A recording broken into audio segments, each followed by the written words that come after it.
В этой части курса мы познакомимся со словосочетанием, образованием множественного числа, а также определенным и неопределенным состоянием имен.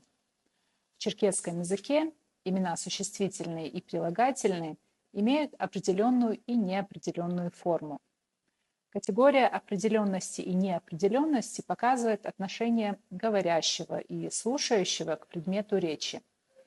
Если предмет разговора известен слушающему, тогда используется определенная форма. Если нет, тогда неопределенная. Эта особенность имен выражается наличием или отсутствием окончаний. Показателем определенных имен являются окончания «р» и «м», которые выступают одновременно и показателями именительного и эргативного падежей. Всего же в черкесском языке 4 падежа. Давайте посмотрим на примере. Уинна – дом. Неопределенная форма. Здесь мы говорим про какой-то любой дом. Уиннер – здесь уже определенная форма. И мы говорим про какой-то известный, конкретный, определенный дом. Тхыль еджа – прочти книгу, любую, какую-то. Тхыльем еджа – прочитай именно эту конкретную книгу. Если слово заканчивается на гласную букву, то окончание будет «р» или «м». Winner, winner. Если же слово кончается на согласную букву, тогда окончание будет «р» или «м». Тхыщер, тхыщем. Имена собственные, названия населенных пунктов или имена людей употребляются всегда в неопределенной форме, так как они определены по своей семантике. Нальшич шопсау живет в Нальчике. Дина дахаш. Дина красивая. Здесь название города Нальшич и имя девушки Дина мы всегда будем использовать в неопределенной форме, то есть без окончаний. Именно поэтому в вопросах есть сытер, сытем, но нет таких вариантов, как хатем или хатер. Теперь перейдем к образованию множественного числа. Множественное число образуется путем присоединения к слову суффикса «х» и падежного окончания.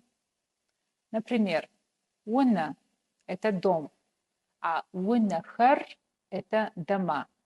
«Р» здесь окончание именительного падежа. «Жих» – дерево. «Жихам» – деревья. «Мэ» – это окончание эргативного падежа.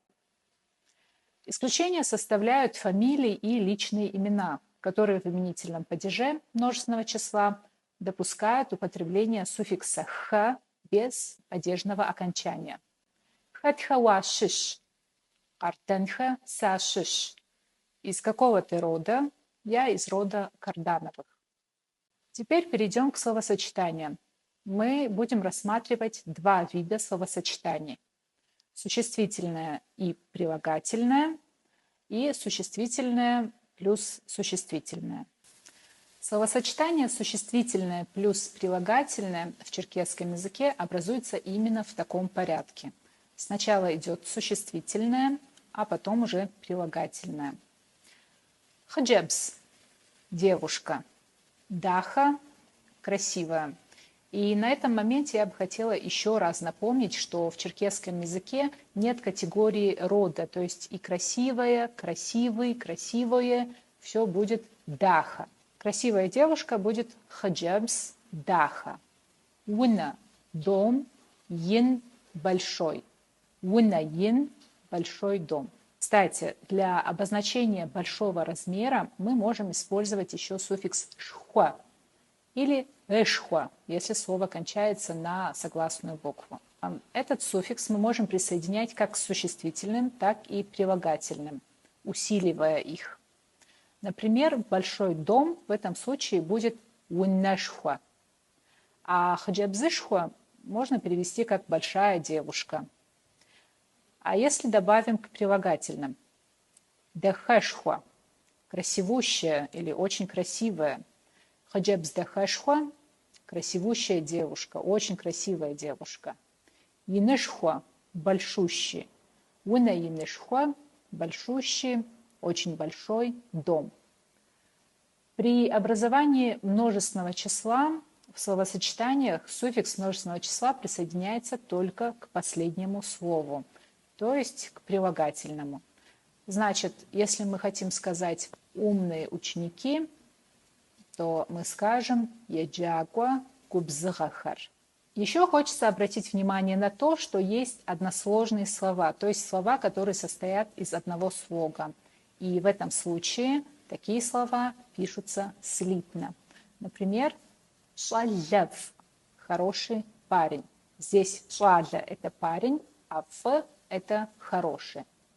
Или такое слово «тхыхишла» – новая книга. Тхых – книга, шла – новая. Раз уж мы говорим про прилагательные, давайте выучим такой вопрос. Сетхода – какой? Сетхода тхых – какая книга? Тхыхев – хорошая книга. Сетхода тхагуа – какой писатель? Тхагуа царуа – известный писатель. Идем к словосочетаниям существительное плюс существительное. Здесь я хочу обратить внимание на те слова, которые в русском языке считаются прилагательными, но в черкесском они считаются существительными. Что же это за слова? Например, такие слова, как дыша, золото, золотой, пха, дерево, но в качестве материала, деревянный, уж, железо, железный и так далее. Мы можем их обозначить как слова, показывающие материал, то есть то, из чего сделан предмет. Стеклянный, песчаный, каменный и так далее. Здесь порядок уже меняется. Мы сначала говорим существительное, показывающее, из чего сделан предмет, а после уже сам предмет. Например, дыша ахин – золотое кольцо. Пха вака – деревянная обувь. Угуж чапса – железная проволока. В этом случае также суффикс множественного числа будет присоединяться лишь к последнему в словосочетании слову. Золотые кольца будет дыша ахинхар.